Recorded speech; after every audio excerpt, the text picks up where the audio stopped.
So this is our front crank seal. What I like to do is smear some RTV sealant around the outside diameter of this seal, and then I'm going to put it in place. I'll take a plate like this and I'm going to put that over top, and then that's going to contact the whole outside diameter of the seal as you're tapping it in place, and I'm going to use that to go across. As I'm tapping it in place, I'm going to turn this gradually so that the seal will go in square and true into the bore here. And I'm just going to use a rubber mallet. So I'm going to smear some RTV sealant all around the surface. I'm going to set that gasket on there, and then we're going to let that set, and it'll be stuck to the timing chain cover. And the idea is that when you remove this in the future, the gasket stays with the cover, which is removed from the engine. And then if you had to replace the gasket or peel it off of the parts because it got damaged, it's easier to do outside the engine rather than inside where the engine is there. So that's the idea behind that one. Preparing to put the timing chain cover on, we want to clean up all of our gasket surface, so we've wiped that down real good, scuffed it up with some sandpaper, wiped it clean with some brake cleaner. We want to make sure that we've got that tang in place. That's the lubricator for the chain. When tightening the cam bolt, I just use a little bit of blue Loctite and the electric impact. Also want to make sure that we've lined up our timing marks here so that we can make sure that when the timing chain cover goes on, that the top dead center, we see if it's accurate or not. And on number 1 cylinder, we see that it's at top dead center over here as well. The most important part of this whole operation is going to be that hole right there. When we stick our vernier in there and we check the depth of that hole, we're looking at just over 800 thou. The reason this hole becomes so important is that goes into the water jacket, and it's going to go up against our number 1 cylinder bore here. Now, I've made a mistake in the past where I got my bolts mixed up and I put too long a bolt in there, and I popped a perfect hole into the cylinder bore on number 1, and then it drained the antifreeze into the oil. Double check and make sure that you've got a bolt that isn't going to go anywhere near that cylinder bore. And in fact, I'll make sure that I only have about 1/2 inch sticking out the timing chain cover, just to be sure. That bolt hole that we were looking at ends up being this one right here. And as we put our vernier there, you can see how much clearance that we're going to have. So I purposely make sure that I only have about 1/2 inch sticking out. I also make sure that the other 2 bolts are going to match with the same length.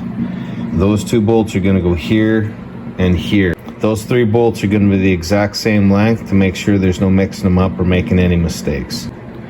Here we are with the vernier, just to double check. And you can see on there that we're at about 1/2 inch. This one over here, we agreed, is going to go into that water jacket. I'm going to put a little bit of RTV sealant in there, just a little extra insurance to make sure we don't have anything leaking out of that hole there. So just as a recap, we got RTV sealant in that one only, and then if you wanted to, you could put Loctite on this one, and this one. Now we'll put on the water pump. We've installed the gasket on the water pump. We'll get some RTV sealant there, and we smear that on. Nice light coat, just enough to stick it on there, let it set up. Idea is always that you want the gasket on the removable piece, and then that way when you remove it, it's easier to clean the gasket off and clean the surfaces up. We have 4 bolts, 1, 2, 3, and 4. Those ones are going to go through the timing chain cover and into the block.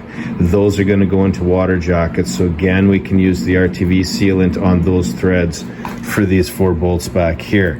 The remaining 3 should then be this one, and this one, and that's going to be those right there. And again, you could use some thread locker, blue thread locker if you want, but you don't have to. All the bolts are put in. Those are going to be a 3/8 with a 9/16 head. Final torque on all those bolts should be 30 foot-pounds. Here we got the harmonic balancer and the crankshaft pulley to put on. When I had the rotating assembly balanced, the guy that was working on, he had suggested that I should get a new vibration damper. He didn't like the shape of the rubber in here. So it's recessed in there, kind of deformed. You see a little bit of cracking going on. And then on this side here, this is where you're going to see some more cracking and where the rubber is degraded. What he did was he balanced this, put that in there. He said I could use this if I wanted to, but I should get another one. This is the replacement one I got. There's the part number for anyone who's interested. When we're putting on the harmonic balancer, you can use anti-seize on the bore if you want. And on the outside, use some kind of lubricant to lubricate that as you're pushing it past the oil seal for the front crankshaft oil seal there.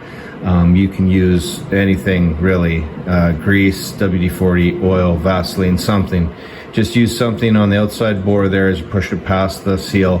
I'm just going to use the rubber hammer here, and I'm going to hammer that home, and then you'll feel it when it hits home. And then I'm going to put that bolt in there. In my case, I like to put a center drill spot in the bolt there, so when you're using a puller to pull this off in the future, it just helps. If you have the ability to do that, it might be a good idea. I'm just going to put some blue thread locker on there, and then I'm going to rattle that tight with my 1/2-inch air impact. We have the crank pulley installed. That's going to be a 5/16 diameter with a 1/2-inch head on there. You can torque that down to 20 inch-pounds, or I'm going to rattle it tight with the electric impact, and I can check it afterwards, and I'm sure it's going to get it to spec. If we get in real close here, you want to notice that the washer off of the bolt does not interfere with this diameter here.